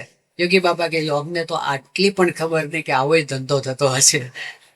એટલે એમને આ લોકની રીતે સામાન્ય વસ્તુની પણ ખબર ન પડે ને. યોગી બાપા હતા મુંબઈમાં, ને પછી બધા દર્શન કરવા આવતા હોય, એમાં 2 ભાઈઓ દર્શન આવે, બંને જોડિયા. એમાં એકનું નામ નિરંજન, એટલે અત્યારે કોઈ જે આનંદ સ્વરૂપ સ્વામી છે ને એમનું બાળકોનું નામ નિરંજન હતું, અને એમના જોડિયા ભાઈ એમનું નામ યાજ્ઞ, એને અત્યારે બધા વાઘુભાઈ કહે છે. એનું શરીર પહેલેથી રૂષ્ટપુષ્ટ, અને આનંદ સ્વામી પહેલેથી શુક્લા. તો પહેલા વાઘુભાઈ આવ્યા, થોડા ઝાડિયા ખરા ને, એટલે યોગી બાપા એમને જોઈને રાજી થયા. રાજી એટલા માટે થાય કે આને ઉપવાસ આપી. એટલે યોગી બાપાએ તબ્બો મારીને કીધું કાલે ઉપવાસ, એમનો ઉપવાસ આપી દીધો. પછી એની પાછળ આવ્યા નિરંજન, એટલે યોગી બાપા એમને ઉપવાસ ના આપ્યો. એટલે કીધું કે બાપા આને આ ન આપ્યો? યોગી બાપા કે આ નાનો છે. બહુ નાનો નથી, 2 સરખા જ છે, એ બંને જોડિયા છે. એટલે યોગી બાપા કે એટલે શું? તો બધા કે બાબા જોડિયા એટલે 2નો જન્મ એક સાથે થયો છે. યોગી બાબા કે એવું થાય? હવે એક સાથે 2 બાળકોનો જન્મ થાય એવું પણ જ્ઞાન નથી. આ યોગી બાબા પોતે આટલું અજ્ઞાન બતાવતા. મહંત સાહેબ જ પ્રસંગ કે છે ને કે ત્યાં આણંદની અંદર ગયા હતા ને પેલું કેરી નો ઉત્સવ ચાલતો હતો, કેરી ઘોળીને જાતે જમવાની, જાતે કેરી ઘોળવાની. પણ યોગી બાપા કેરી ઘોળવા જાય તો ઓટલો બહાર નીકળી જાય. તો મોટા સ્વામી અકળાયા, હું તમને શીખવાડું, કેરી આમ ન ઘોળાય, તમારે જો આમ પકડવાની, પછી ધીમે ધીમે દબાવવાની, અને અંગૂઠો છે ને ઉપર રાખવાનો, ઉપર જે ડીટી હોય ને એના ઉપર. તો યોગી બાપાએ બીજી કેરી લીધી ને એટલું જોશથી દબાવ્યો તો કોટલો પાછળથી નીકળી ગયો. તો ફરી મોટા સ્વામી ગુસ્સે થયા. એટલે આવા બધા પ્રસંગો યોગી બાપાના આપણે જોઈએ ને થાય કે યોગી બાપા આપણા જેટલું પણ એમને ખબર નથી, પણ ખરેખર એવું હતું નહીં. આ એમની એક મનુષ્ય લીલા છે. જ્યારે યોગી બાપા આફ્રિકા ગયા હતા, છેલ્લી ટૂર એમની 1970ની સાલમાં, અને એ વખતે ત્યાં આફ્રિકાના હરિભક્ત, યુકેના હરિભક્તો, લંડનના, એ યોગી બાપાને વિનંતી કરે કે બાપા લંડન પધારો. યોગી બાપા કહે કે તમે મંદિર કરો ને તો અમે લંડન આવીએ. બાપા લંડન કઈ તાત્કાલિક કઈ મંદિર માટે જગ્યા કે બધું તાત્કાલિક ક્યાંથી મળે? બાપા કે તમે શોધો, મળશે. હવે એ લોકો તો કે અમને ક્યાં મળવાનું છે. યોગી બાપા પાસે નકશો મૂકી દીધો લંડનનો કે બાપા તમે આમાં નક્કી કરો કે કઈ જગ્યાએ આપણે મંદિરની જગ્યા મળવાની છે. તો યોગી બાપાએ એ નકશાઓ પર એક નિશાની કરી કે આ જગ્યાએ તમને મળશે. અને એક્ઝેક્ટ એ જ જગ્યાએ ઇસ્લિંગ્ટનમાં ચર્ચની અંદર પહેલું હિન્દુ મંદિર યોગી બાપાએ પોતે તોડ્યું. તો આમ જુઓ તો એમને કાંઈ ખબર નથી એવું લાગે, આમ જો તો આખી દુનિયાની ખબર છે એવું આપણને લાગે. યોગી બાપા ત્યાં લિવિંગસ્ટનમાં હતા, અને એ વખતે એક જ્હોન સ્મિથ નામનો એક અંગ્રેજ માણસ આવ્યો, અને એને સપનામાં યોગી બાપાએ દર્શન આપ્યા હતા. તો આવીને કહે કે મારે બાપાના દર્શન કરવા છે. પછી તો લઈ આવ્યા. પછી એક મારે એકલા બેસવું છે. તો બધાએ એમને કીધું કે ભાઈ તું એકલો કેવી રીતે બેસીશ, કારણ કે યોગી બાપાને અંગ્રેજી નથી આવડતું, તો તારી સાથે વાત કેવી રીતે કરશે, તને ગુજરાતી નથી આવડતું. પણ કે ના મારે એકલા બેસવું છે, ખાનગી કરવી છે. પછી યોગી બાબા કે શું કહે છે સાહેબ? તો બધા કે સ્વામી એમ કહે છે કે તમારે યાર એકલા ખાનગી કરવી છે. કે ભાઈ કરવા દો. કે બે એકલા બેઠા, બીજા બધા નીકળ્યા બહાર. અડધો કલાક બંને ગોષ્ઠી કરી. એ શું કરીએ તો હજી સિક્રેટ છે, પણ બ્રહ્મ છે. આ બધા આપણા લોકના જે બધા વિચારો હોય છે ને, બધા કે યોગી બાપાને શું આવડે છે, શું નથી આવડતું, પ્રમુખ સ્વામી મહારાજને શું આવડે છે. સ્વામી બાપા પ્રમુખ સ્વામી તો 6ઠ્ઠી ધોરણ સુધી ભણેલા છે, 64માં જન્મેલા છે. એટલે શું આ બધું આધુનિક બોલતા ન આવડે એમને, એવું આપણને લાગે. પણ એમાં ભૂલા પડવા જેવું નથી. એમને બધું આવડે છે. એ સાક્ષાત બ્રહ્મ છે. એ ચરિત્ર કરે એવા પ્રમુખ સ્વામી મહારાજ આપણે જોયા છે ઘણી વખત. એ હિન્દી બોલે તો એવી હિન્દી બોલે તો આપણને થાય કે આ ગરબડ ગોટા, અને બોરસની હિન્દી બોલે યોગી બાપા પ્રમુખ સ્વામી મહારાજ. આત્મા મરતા જરતા નહીં, અને વાંકા ચૂકા નહીં, અને શું કે ઓલું કે આમ આપણે શું જનક રાજાનું દ્રષ્ટાંત આપે અષ્ટાવક્ર ઋષિનું, એમાંથી એટલી બધી ગરબડ પ્રમુખ સ્વામી મહારાજ કરે હિન્દી બોલવાની અંદર. આખી સભા હસ હસ કરે. તો પ્રમુખ સ્વામી મહારાજ કે હસવાનું નહીં, તો બધા વધારે હસે. કે અમારી હિન્દી તો એસી હે, હસવાનું નહીં. દિલ્હી અક્ષરધામના ઉદ્ઘાટનની મુખ્ય સભા જ્યારે થવાની હતી, હવે એનું પ્લાનિંગ તો ઘણા મહિનાઓથી ચાલુ થઈ ગયેલું, અને એમાં છેલ્લે સુધી ઘણી મિટિંગો થઈ. એમાં છેલ્લે તો પ્રાઇમ મિનિસ્ટર આવવાના હતા ભારતના, તમે જાણો છો, વિરોધ પક્ષના મુખ્ય નેતા આવવાના હતા, ભારતના રાષ્ટ્રપતિ આવવાના હતા, અને આખા દુનિયામાં એનું જીવંત પ્રસારણ થવાનું હતું. એટલે બધા સંતોએ બાપાને વિનંતી કરી કે બાપા આખી સભા હિન્દીમાં થશે, પણ આપને વિનંતી એ કરવાની કે આપને આશીર્વાદ ગુજરાતીમાં આપજો. શું કામ? કારણ કે બાપા હિન્દી બોલે અને ગરબડવાળું બોલે તો લોકોને કેવું લાગે. એટલે તમે આશીર્વાદ ગુજરાતીમાં આપજો, અને પછી એનું ટ્રાન્સલેશન પ્રવક્તા છે ને હિન્દીમાં કરી નાખશે. તો સ્વામી કે હા. પછી છેલ્લે દિવસે મિટિંગ થઈ, પાછી આગલે દિવસે બધો કાર્યક્રમ રજૂ થયો, અને પછી બાપાને કીધું બાપા આવતીકાલે સભા છે, અને આ બધી સભાનો કાર્યક્રમ, અને છેલ્લા આપના આશીર્વાદ ને આપણે ગુજરાતીમાં બોલવાનું. બાપા કે હા બરાબર છે. સભા ચાલુ થઈ ગઈ, અને પછી એમ કરતા કરતા જયારે બાપાનો આશીર્વાદનો વારો આવ્યો, તો માઇક ગોઠવાતું હતું. ત્યારે નારાયણ મુનિ સ્વામી છેલ્લે બાપાને કાનમાં કહેવા માટે ગયા, કારણ કે બાપાને કેવું છે આજુબાજુ હિન્દી ચાલતો તો હિન્દી ચડી જાય, એટલે કહેવા માટે કે બાપા આપણે આશીર્વાદ આપવાના છે, ગુજરાતીમાં આપવાના છે. સાંઈ કે મને ખબર છે. અને શરૂ કરે તો હિન્દીમાં ચાલુ કર્યા, એ જ પ્રકારનું હિન્દી. તો આપણે આપણી દ્રષ્ટિથી જ્યારે વિચારીએ ત્યારે આપણને થાય કે આટલું એમને આવડે છે, આટલું એમને નથી આવડતું. આ બધા આપણે ચોકઠા. 1980ની સાલમાં પ્રમુખ સ્વામી મહારાજ જ્યારે ત્યાં સાઉથ આફ્રિકામાં હતા અને તે વખતે ત્યાંના એક રિપોર્ટર સ્વામીનો પ્રમુખ સ્વામી મહારાજનો ઇન્ટરવ્યૂ લેવા માટે આવ્યા હતા. તો તે વખતે એવું થયું હતું કે વચ્ચે ટ્રાન્સલેટર તરીકે આત્મા સ્વરૂપ સ્વામી હતા. હવે પેલો રિપોર્ટર અંગ્રેજીમાં પ્રશ્ન પૂછતો, સ્વામીને પ્રશ્ન સમજાવવાનો, સ્વામી ગુજરાતીમાં બોલે, એ પેલાને અંગ્રેજીમાં સમજાવવાનો. આ રીતે બધું કમ્યુનિકેશન ચાલતું હતું. તો વાતમાં પેલા રિપોર્ટરે અચાનક એવો પ્રશ્ન પૂછ્યો કે તમારા સંપ્રદાયમાં એવા નિયમો હોય છે કે તમે સંતો બહેનો સાથે વાતચીત નથી કરતા, તો ડાયરેક્ટ બહેનો સાથે આવી રીતે તમે ઇન્ટરેક્શન ન કરો તો પછી એનાથી બહેનોને એવું ના થાય કે અમારું અપમાન થાય છે અહીંયા? આવો પ્રશ્ન પહેલા એ અંગ્રેજીમાં પૂછ્યો. હવે નોર્મલ કેસમાં કેવું હોય કે એ પ્રશ્ન બાપાને સમજાવવાનો હોય, પણ વચનામૃતમાં મહારાજે કીધું છે કે ભગવાન જ્યારે ઉતાવળા થાય ને ત્યારે ઐશ્વર્ય પ્રગટ થઈ જાય છે. તો પહેલા એ પ્રશ્ન પૂછ્યો, પ્રમુખ સ્વામી જ ઉતાવળા થઈ ગયા જવાબ આપવામાં. એટલે આત્મ સ્વરૂપ સ્વામી ગુજરાતીમાં પ્રશ્ન સમજાવે એ પેલા બાપા જવાબ આપવા માંડ્યા. સ્વામી કે એને કહો કે આપણા સત્સંગમાં આવીને જુએ કે અમારે ત્યાં ભાઈઓ કરતા પણ બહેનો વધારે સત્સંગ કરે છે, વધારે સેવા કરે છે, વધારે ભક્તિ કરે છે. સ્વામી કે જો એમને અપમાન જેવું લાગતું હોય તો કેવી રીતે સત્સંગમાં આવે? હવે આ વાત બાપાએ કરી એટલે આત્મ સ્વરૂપ સ્વામી જરા ડઘાઈ ગયા, આશ્ચર્યમાં પડી ગયા કે બાપાને પ્રશ્ન કેવી રીતે સમજાયો અંગ્રેજીનો. તો વધારે આશ્ચર્ય શું થયું કે ઓલો જવાબ લખવા માંડ્યો. તો એમને થયું કે ચલો બાપા અંતર્યામી છે એટલે તો બધું જાણી જાય કે ઓલો રિપોર્ટર ક્યાં અંતર્યામી છે. એટલે એને કીધું કે ઉભો રે પેલા શું લખે છે તું, કારણ કે એ કંઈક ઊંધું લખી મારે પાછો તો છાપામાં ઊંધું જાય. એટલે કે તે શું લખ્યું છે વાંચ.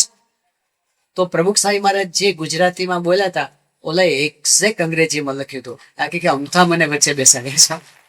હવે કઈ ભાષા રહો તમે? સત્પુરુષને આપણે કોઈ ચોકઠામાં બાંધી શકતા નથી. આજે મહાન સ્વામી મહારાજને આપણે બાંધીએ, 92 વર્ષની ઉંમર છે, એ આ લોકની ચોકઠું છે. આપણે એવું સમજીએ એમના માટે કે એમને અત્યારે સ્વામી બોલે છે તો આમ અવાજ નથી નીકળતો. બધી આ લોકની બધી આપણી ગોઠવણી છે.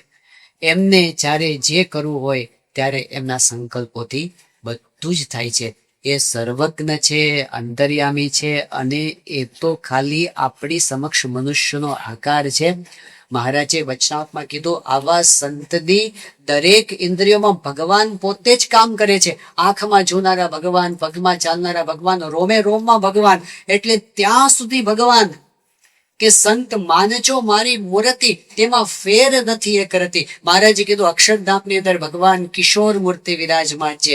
એ જ મૂર્તિ અત્યારે પ્રત્યક્ષ મહાન સ્વામી મહારાજ રૂપે છે. પ્રત્યક્ષ મનુષ્ય આકારે એમનો આ બાળપણો, યુવાન થાય, વૃદ્ધ થાય, સાજા થાય, માંદા થાય, અજ્ઞાન બતાવે, મનુષ્ય ભાવ બતાવે, બે જણ હાથ પકડીને ચાલે ત્યારે ઊભા થઈ શકે, જે કાંઈ બતાવે આ બધું જ એમનું મનુષ્ય ચરિત્ર છે. ક્યારેક ચક્કારો થઈ જાય. આ સુરતની અંદર અક્ષરધામનું નિર્માણ કાર્ય ચાલે છે, તમે જાણો છો. ડગલે ને પગલે ભગવાન આ કામ કરે છે એવી પ્રતીતિ બધાને થાય છે કે નહીં? આ મનુષ્યનું કાર્ય જ નથી. જ્યારે આ સુરતની અંદર મંદિરનો પ્રસ્તાવ મહાન સ્વામી મહારાજે જ સંકલ્પ કર્યો કે આપણે કરવાનું છે. એ વખતે તો બધાના મતમાં એમ હતું કે એક મંદિર કરવાનું છે, મોટી જગ્યા ઉપર એક મંદિર કરવાનું છે. એટલે એ પ્રમાણે બધી જમીન જોવાતી હતી. મહાન સ્વામી મહારાજ કીધું કે ના, આપણે મોટી જમીન જોઈએ છે, એટલે 100 એકરની જમીન. એટલે એ વખતે સુરતની અંદર જેટલા પણ જમીનના બ્રોકર છે, જેટલા પણ જાણકાર માણસો છે, જેની સલાહ લીધી, એ બધાએ એક વાત બહુ સ્પષ્ટ કરી કે સુરતના પરિઘમાં, આખી પેરીફરીમાં એક સાથે આટલી જમીન મળે એ અશક્ય વસ્તુ છે. તમે ક્યાંય નહીં મેળવી શકો. પ્રયત્ન ખૂબ કર્યા બધા.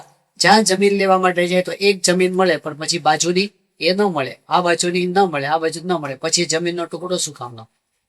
ત્યાં બીજી દિશામાં પૂર્વમાં જાય, પશ્ચિમમાં જાય, ઉત્તરમાં જાય, દક્ષિણમાં જાય, બધી દિશામાં તપાસ કરી લીધી. પછી છેલ્લે મહાન સ્વામી મહારાજ પાસે નકશો મૂકી દીધો કે સ્વામી અમે બધા પ્રયત્ન કરી લીધા, કે હવે તમે કહો કે આમાં ક્યાં જમીન મળશે, 100 એકર જમીન લાવવી ક્યાંથી, ક્યાંય છે જ નહીં એ આ સુરતના પરિસરમાં. તો મહાસ્વામી મહારાજે જગ્યા બતાવી હાથથી અને કીધું આ જગ્યાએ જુઓ. એ જગ્યા એટલે કર્ણાટ. સ્વામી કીધું અહીં તપાસ કરો. તો ત્યાં તપાસ કરવા માટે ગયા. બધા માટે અજાણી હતી. તો તપાસ કરતા ખબર પડી કે ત્યાંના જે જમીન માલિકો છે એ તો બધા સુખી સંપન્ન છે અને એને કોઈને જમીન વેચવી જ નથી. એની પાસે જયારે કોઈ પ્રસ્તાવ મૂકે જમીન ખરીદવા માટેનો કે તમે ભાવ કહો, અરે ભાઈ તમે ગમે તેટલો ભાવ આપો, અમારે જમીન વેચવી જ નથી ને પછી શું. ફરી બાપા પાસે આવ્યા, કીધું કે સ્વામી બીજે બધે અશક્ય છે એના કરતા અહીં વધારે અશક્ય છે, કારણ કે અહીં તો કોઈને વેચવી જ નથી જમીન. તે વખતે મહાસાઈ મહારાજ એકદમ શાંતિથી અને સ્પષ્ટતાથી બોલ્યા કે આ પૃથ્વી જ્યારથી થઈ ત્યારથી આ જમીન અક્ષરધામ માટે જ અનામત છે, રિઝર્વ છે. અને અક્ષરધામ 20 થશે અને આજે 135 એકર જમીન ઉભી છે. એની જગ્યાએ તમે જો બધા ના પાડે, સુરતના બિલ્ડરો ના પાડે, જમીનના દલાલો ના પાડે, સંતો ના પાડે, કાર્યકરો હરિભક્તો ના પાડે કે ન મળે, એ જમીનના માલિકો ના પાડે કે અહીં જમીન ન મળે. એક જ વ્યક્તિ એમ કે કઈ મળે અને મળે. બોલ, એ પોતે એમ જ કે છે અમે દાસ છીએ ભગવાન, અને એ ભગવાનનું રૂપ બની ગયા છે. સંત માને છો મારી મૂર્તિ. આપ ટળી મળ્યા ભગવાનમાં, જેના આપમાં હરિનો વ્યાપ, સંત તે સ્વયં હરિ. કે જેની અંદર ભગવાન સિવાય બીજું કઈ રહેતું જ નથી.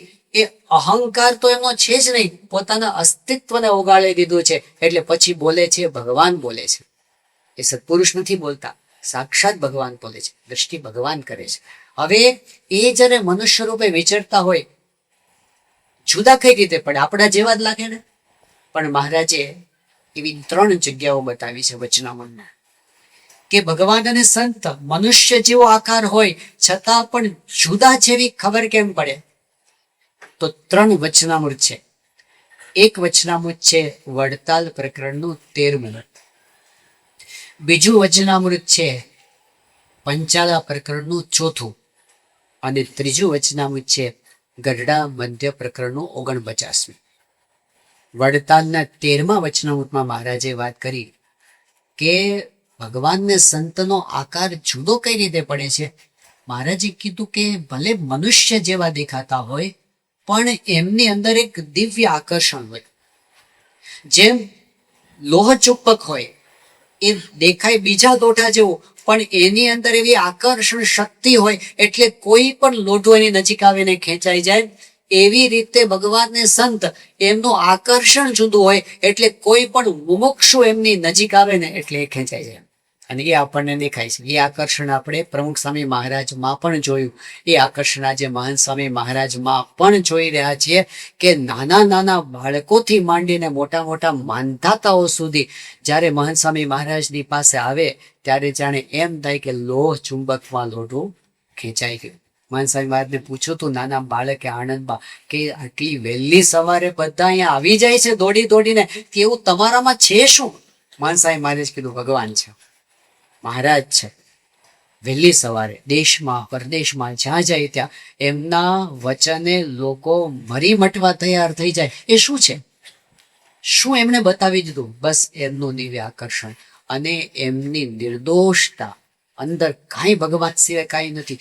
એટલે કોઈ કદાચ સાવ નવી વ્યક્તિ હોય, એ સ્વામિનારાયણ સંપ્રદાયને માનતાય ન હોય એવી વ્યક્તિ હોય. પેલા પ્રોફેસર ગોકુલ કામત, એ તો કઈ સ્વામિનારાયણ સંપ્રદાયના ઉપાસક નથી, IIM ના પ્રોફેસર છે, એટલે મહાબુદ્ધિશાળી છે અને આધ્યાત્મિક માર્ગે ઘણું બધું મંથન કરીને આખા દેશમાં ફરી ફરીને આવ્યા છે. પણ એમણે જ્યારે ગોધરાની અંદર પ્રમુખ સ્વામી મહારાજના દર્શન કર્યા અને ભગત સ્વામી મહારાજના પહેલા જ દર્શને એમને આંખોમાં જવાબ મળી ગયો. એને થયું કે હું જેને શોધતો તો એ આ જ છે. અડધો કલાક સુધીની આંખમાંથી અશ્રુની ધારા વહેવા માંડી અને એને થયું કે મારા જન્મ જન્મના પાપ ધોવાઈ ગયા. અને પછી આપણને એમ કે છે કે જોજો તમે ભૂલા ન પડતા, આ મહાન સ્વામી મહારાજ મનુષ્ય નથી, એ ભગવાન છે. એવું આ પ્રોફેસર આપણને કે છે. ક્યાંથી આવ્યું? એ શું જોઈ લીધું એમણે? કઈ ચમત્કાર દેખાડ્યો નથી, પણ એમનું આકર્ષણ જ એવું દિવ્ય હોય, ભગવાનને સત પ્રગટ હોય ત્યારે મુમુક્ષુ હોય, જે સાચા મુમુક્ષુ હોય એના ઇન્દ્રિયો અંતઃકરણ ખેંચાય છે. પહેલી વાત મહારાજે કરી છે. બીજી વાત, પંચાળાના ચોથા વચનામાં મહારાજ કહે છે કે એમની ક્રિયાઓ આપણા જેવી દેખાય, પણ બુદ્ધિમાન હોય એને ખબર પડી જાય કે સાધારણ મનુષ્ય કરતા આનામાં જુદા દિવ્ય ગુણો રહેલા છે. ત્યાં મહારાજે દૃષ્ટાંત એવું આપ્યું છે કે શંકરાચાર્યનો જીવનનો એક એવો પ્રસંગ છે. શંકરાચાર્ય પોતે મહાયોગી પુરુષ હતા અને તપસ્વી હતા અને એવી ઉચ્ચ કોટીના પોતે આત્મા હતા. તો એમને જીવનમાં એક એવો પ્રસંગ બન્યો કે મંડન મિશ્ર સાથે શાસ્ત્રાર્થની અંદર મંડન મિશ્રની પત્નીએ શંકરાચાર્યને અમુક પ્રશ્નો એવા પૂછ્યા જે ગૃહસ્થાશ્રમી હોય એને જ આવડે. શંકરાચાર્ય તો બાલ બ્રહ્મચારી હતા, એમને ગૃહસ્થાશ્રમનો અનુભવ હતો નહીં, એટલે એવા પ્રશ્નો પૂછ્યા તો જવાબ આપી ન શક્યા. તો શંકરાચાર્યએ કીધું કે મને સમય આપો આ પ્રશ્નને જવાબ માટે. હવે એમણે શું કર્યું એનો જવાબ શોધવા માટે? તો એ વખતે એક રાજાનું મૃત્યુ થયું હતું, એના શરીરની અંદર શંકરાચાર્યના આત્માએ પ્રવેશ કર્યો, પોતાનો દેહ ગુફામાં મૂકી રાખ્યો અને એના આત્મામાં પ્રવેશ કર્યો. અને શંકરાચાર્યએ પ્રવેશ કર્યો, લોકોને થયું રાજા જીવતો થયો એવું લાગ્યું બધાને. પછી એ રાજા પોતે વ્યવહાર કરતો હતો ત્યારે રાજાની રાણીને ખબર પડી ગઈ કે આ રાજા નથી, એની અંદર કોઈ યોગી આત્માએ પ્રવેશ કર્યો હોય એવું લાગે છે. એવી રાણીને ખબર પડી ગઈ. આના પરથી મહારાજે કીધું છે કે એવી રીતે સત્પુરુષ મનુષ્ય રૂપે વર્તતા હોય પણ એની ક્રિયાઓ કોઈ ધ્યાનથી જુએ, શુદ્ધ બુદ્ધિથી જુએ તો ખબર પડી જાય આ આપણા જેવા નથી. મહારાજે પ્રથમના 67માં કીધું સત્પુરુષ જુદા ક્યાં પડી જાય છે? તો આ લોકના સુખમાં એને પ્રીતિ જ નથી હોતી. આ 7.5 અબજની વસ્તીની અંદર આ એક વાક્યમાં સત્પુરુષ જુદા પડી ગયા. દુનિયામાં બધાને આ લોકના સુખમાં પ્રીતિ છે, એને આ લોકના સુખની પડી જ નથી. દેખાય છે આપણને. ખાલી કોઈ મહાન સ્વામી મહારાજનું ભોજન જોવે ને, ક્રિયા છે જમવાની ક્રિયા, ખબર પડી જાય આપણા કરતા જુદા છે. 30 વર્ષ સુધી એમણે એક પણ વસ્તુની અંદર સ્વાદ ના આવે એવું જ ખાતા જોયા છે બધાએ, કાંઈ જ નહીં. માનસાઈ મહારાજની સાથે અમારે 2002ની સાલમાં વિદેશ યાત્રામાં જવાનો લાભ મળ્યો હતો. 8 મહિના સુધી વિદેશ યાત્રા થઈને 10 દેશોમાં માનસ્વામી મહારાજનું વિચરણ હતું. પણ એ અમેરિકા ગયા કે કેનેડા ગયા કે યુકે ગયા કે ઓસ્ટ્રેલિયા ગયા, ન્યુઝીલેન્ડ ગયા, હોંગકોંગ ગયા, સિંગાપોર ગયા, બેંકોક ગયા, મલેશિયા ગયા, દુનિયાના કોઈ પણ દેશની અંદર ગયા, બધે ફર્યા. પણ માનસ્વામી મહારાજ એનું ભોજન તમે જુઓ તો એ જ બાફેલી બ્રોકલી જેમાં મીઠું પણ નહીં, બાફેલું પરવળ જેમાં મીઠું પણ નહીં, અને સૂકો મીઠા વગરનો રોટલો એમની બપોર હોય કે સાંજ હોય એ સિવાય એમણે કંઈ ખાધું જ નથી. અને છતાંય અલમસ્ત આનંદની અંદર હોય. અને પેલા બધા 20 પકવાન ખાઈને બેઠા હોય તોય ઉદાસ થઈને બેઠા હોય, અને સ્વામી અખંડ આનંદમાં હોય. એમને આ લોકમાંથી કોઈ સુખ લઈ લીધું હોય નથી, એને માન સન્માનનું સુખ. એમને એકલા બેઠા હોય કોઈ જો હોય અને હજારોની સભામાં બેઠા હોય, એમના ચહેરાની રેખા તમે જુઓ.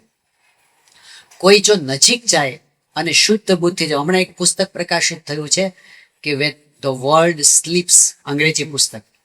મહાન સ્વામી મહારાજ રાત્રે એકલા હોય એ વખતે સ્વામીને જેને જોયા છે એમને પ્રસંગો નોંધ્યા છે કે સ્વામીના એકાંતની અંદર અડધી રાત્રે એમના વિચારો, એમની વાણી, એમનો વ્યવહાર, એમની ક્રિયાઓ કેવા હોય છે. કોઈ જુએ તો ખબર પડી જાય આ સાધારણ મનુષ્ય છે જ નહીં. એમનો બીજા સાથેનો વ્યવહાર કોઈ જુએ તો ખબર પડે સાધારણ મનુષ્ય નથી. એટલે એમની ભક્તિ કોઈ જુએ ને ખબર પડી જાય સાધારણ મનુષ્ય નથી, જુદા જ પડી જાય છે. તો બીજી વાત મહારાજે એ બતાવી કે બુદ્ધિમાન હોય ને ખબર પડે કે મનુષ્ય જેવા નથી. અને ત્રીજી વાત જે બહુ અગત્યની વાત છે, મધ્યના 49માં મહારાજે કીધું ભગવાન અને સંત મનુષ્ય જેવા લાગે પણ એનો આકાર જુદો છે, કારણ કે એ આકારનું જે ચિંતન મનન કરે એ માયાના બંધનથી, કાળ કર્મ માયાના બંધનથી છૂટી જાય છે. આ કોણ દુનિયામાં કરી શકે? માયિક આકાર બંધક કરે છે અને સત્પુરુષ અને ભગવાનનો આકાર આપણને માયાના બંધનથી છોડે છે. જે એમના યોગમાં આવે છે, કાળકર્મ માયાનું બંધન છૂટી જાય છે. હજારો પ્રસંગો આપણને દેખાય છે. એમના સહજ સંપર્કની અંદર જે અઠંગ વ્યસની હોય એના વ્યસનો છૂટતા આપણે જોયા છે. કયા વગર છૂટતા જોયા છે. આ વખતે મહેસાણામાં સાંઈ બાબા પાસે પેલા હરિભક્તનો પ્રસંગ રજૂ થયો હતો કે બાલુભાઈ નામના હરિભક્ત છે. હવે પ્રસંગ એવો છે કે એ તો પોતે સત્સંગી હતા જ નહીં, ઘરમાં કોઈને સત્સંગ હતો નહીં. આ ભાઈ પોતે પેલું આપણે રેફ્રિજરેશનનું ને એર કન્ડિશનના એનું જે સર્વિસિંગનું કામ કરતા હતા અને પૈસા બહુ કમાતા હતા. પણ પૈસા કમાતા હતા એટલે વ્યસન એટલું જ કરતા હતા. રોજ ઓછામાં ઓછાનો 1000 રૂપિયાનો દારૂ તો રોજ પીવા જોઈએ. અને એમ કરતા કરતા એક પરિસ્થિતિ એવી એના જીવનમાં આવીને ઉભી રહી કે એટલા બધા એ વ્યસનને વશ થઈ ગયા કે જો એને દારૂ પીવામાં સહેજ મોડું થાય, સવારે ઉઠતા જ જોઈએ, જો સહેજ મોડું થાય દારૂ પીવામાં તો એના આખા શરીરમાં ધ્રુજારી ઉપડે. અને પછી તો એવું થાય કે એટલી બધી ધ્રુજારી ઉપડે કે એમણે કીધું કે સામે ટેબલ ઉપર દારૂની પ્યાલી પડી હોય અને મારે એને ઉઠાવીને જો મોઢા સુધી પહોંચાડવી હોય, હું મોઢા સુધી ન પહોંચાડી શકું એટલો બધો મારો હાથ ધ્રુજતો હોય. આટલી હદ સુધી બધી દવાઓ કરી લીધી, બધા નુસ્ખા અજમાવી લીધા, મારે છોડવું તું વ્યસન કોઈ કાળે, હવે જિંદગીભર મારાથી આ નહીં છૂટે એવું બધાને નક્કી થઈ ગયું, મને નક્કી થઈ ગયું. એવા સમયની અંદર કોઈ એ વાત કરી કે મહાન સ્વામી મહારાજ નામના મોટા સંત છે, મહેસાણા આવે છે. હવે આ પોતે રહેતા હતા ત્યાં વિસનગરની અંદર. અને પછી કીધું કે આ તમે સ્વામીના દર્શને આવો, આશીર્વાદ લો. એટલે પોતે આવે. મહાન સ્વામી મહારાજની મુલાકાત તો હજી થઈ જ નહોતી. સવારના જ્યારે સ્વામી ઠાકોરજીના દર્શન માટે મંદિર પર પધાર્યા ત્યારે કોઈએ એમને ત્યાં મંદિરના પ્રાંગણમાં ઊભા રાખ્યા હતા. બધા હરિભક્તો ઊભા હોય ને પ્રાંગણમાં, ત્યાં ઊભા હતા, દૂર ઊભા હતા. અને મહાન સ્વામી મહારાજ તે મંદિર ઉપર ગુરુ પરંપરાની દેરીના દર્શન કરી અને પછી પ્રદક્ષિણામાં આગળ વધતા હતા. અને નીચે હરિભક્તો ઊભા હોય એટલે સ્વામી પોતે ઊભા રહી ગયા ત્યાં. અને હરિભક્તોને આમ દ્રષ્ટિ કરીને સ્વામી પગે લાગતા હોય છે. એમાં આ બાલુભાઈ અને મહાન સ્વામી મહારાજ બેની દ્રષ્ટિ એક થઈ. સેકન્ડો પણ નહીં, ફ્રેક્શન ઓફ સેકન્ડ એટલી વાર ચાર આંખો ભેગી થઈ. અને એ વખતે શું થઈ ગયું તે ખબર નથી. એ વખતથી બાલુભાઈનું વ્યસન તો ગયું, ધ્રુજારી પણ ગઈ. એક ટીપો દારૂ પીધો નથી ત્યાર પછી એમને અત્યાર સુધી. અને પછી એમના દીકરાઓ બધા ખુશ થઈ ગયા. એ કે હવે બાપુજી તમે ધંધા બંધા બંધ કરી દો, તમે મંદિરમાં સેવા કરો. ત્યારથી હવે ખાલી સેવા જ કરે છે. બધા ધંધા બંધ કરી અને ફૂલ ટાઈમ સંતો સાથે રહીને ગાડીનું ડ્રાઇવિંગ કરે છે. એક બ્રાહ્મણ છે એટલે રસોડામાં સેવા કરે છે. એ ભગવાન ભજન ભક્તિને સત્સંગ જ કરે છે. આખો પરિવાર સુખી થઈ ગયો. પણ કર્યું શું? કાળ કર્મ ને માયા, આ બધા બંધનો છે ને બહુ ઊંડા બંધનો છે. કારણ શરીરના ભાવ. વર્ષો પહેલાની વાત છે. મહાન સ્વામી મહારાજ, આ તો ગુરુપદ આવે પહેલાની વાત, લગભગ 1974-75 વર્ષની વાત. મહાન સ્વામી મહારાજ ત્યાં મુંબઈમાં હતા. અડધી રાત્રે એક વ્યક્તિ એમને જગાડ્યા, રાતના 12:30-1 વાગે. સ્વામી જ્યારે જાગ્યા ત્યારે તે વખતે સામે જે વ્યક્તિ હતા એમને રડતા રડતા સ્વામી પાસે વાત કરી કે સ્વામી, મારાથી પ્રશ્ન એવો થઈ ગયો છે કે ટ્રેનમાં આવતા આવતા કોઈક એક રૂપવાન સ્ત્રી હશે તો એમની સામું મારાથી જોવાઈ ગયું. તો એ તો બરાબર, પણ ખબર નહીં કેમ પણ એ રૂપ, એનો આકાર અંતરમાં એવો બંધાઈ ગયો છે, હું એને ભૂલી જ નથી શકતો, હું સૂઈ નથી શકતો, મને એના વિચારો ક્ષમતા નથી. અને રડતા રડતા કીધું કે મારું શું થશે? આવું કીધું ને ત્યારે મહાન સ્વામી મહારાજે એના માથે હાથ મૂક્યો અને કીધું કે બધું નીકળી જશે. એ જ ક્ષણથી આજે એ વાતને 50 વર્ષ થઈ ગયા, ફરી વખત એ આકાર એમને ક્યારેય દેખાયો. આ શું છે? માયાના બંધનથી જે છોડાવી શકે એ સામર્થ્ય કાં તો ભગવાનમાં છે કે અક્ષર બ્રહ્મ સત્પુરુષમાં છે, ત્રીજા કોઈનામાં નથી. એ ગુણાતીત સત્પુરુષ છે એટલે ભલે મનુષ્ય જેવા દેખાય, ભૂલા પડવા જેવું નથી. આ મનુષ્ય નથી, આ સાક્ષાત ભગવાનનું હરતું ફરતું સ્વરૂપ છે. તો એ જેને ઓળખાણ થાય, મારા જે વડતાલના 19મા વચનામને ફરી વખત યાદ કરીએ કે આ જીવને જ્યારે ભરતખંડમાં મનુષ્યનો અવતાર આવે, દેહ આવે, ત્યારે ભગવાન કા ભગવાનના સંત જરૂર પૃથ્વી પર વિચરતા હોય, એની ઓળખાણ થઈ જાય ત્યારે ભગવાનનો ભક્ત થાય છે. તો એવી ઓળખાણ આપણને પણ થઈ છે. પણ હવે એ ઓળખાણની અંદર જે ચડ ઉતર થાય છે ને, ક્યારેક દિવ્ય ભાવ, ક્યારેક મનુષ્ય ભાવ, ક્યારેક દિવ્ય ભાવ, ક્યારેક મનુષ્ય ભાવ. તો આપણે પ્રાર્થના એ જ કરવાની છે એમના ચરણોમાં, કેવળી તમારે વિશે જીવન, નાવે મનુષ્ય બુદ્ધિ કોઈ ધન, જે લીલા કરો તમે લાલ, તેને સમજવું અલૌકિક ખ્યાલ. જે એમની લીલા હોય એ દરેક લીલાની અંદર દિવ્યતા અને દિવ્યતા જ છે. એ જોવાની દ્રષ્ટિ આપણને પ્રાપ્ત થાય. અને અખંડ જેવી રીતે મુક્તાનંદ સ્વામીને, જેવી રીતે વાઘા ખાચરને પ્રગટ સ્વરૂપની નિષ્ઠા દ્રઢ થઈ ગઈ અને અંતરમાં આનંદ થઈ ગયો, માયાના બંધનો છૂટી ગયા, એવી દ્રઢતા આપણા સૌના અંતરમાં થાય.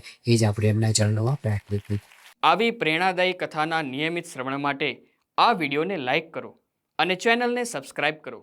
અને ખાસ આ કથાને આપના જેવા અન્ય મુમુક્ષુ સાથે શેર કરીને આંગળી ચિંધ્યાનું પુણ્ય મેળવો. જય સ્વામિનારાયણ.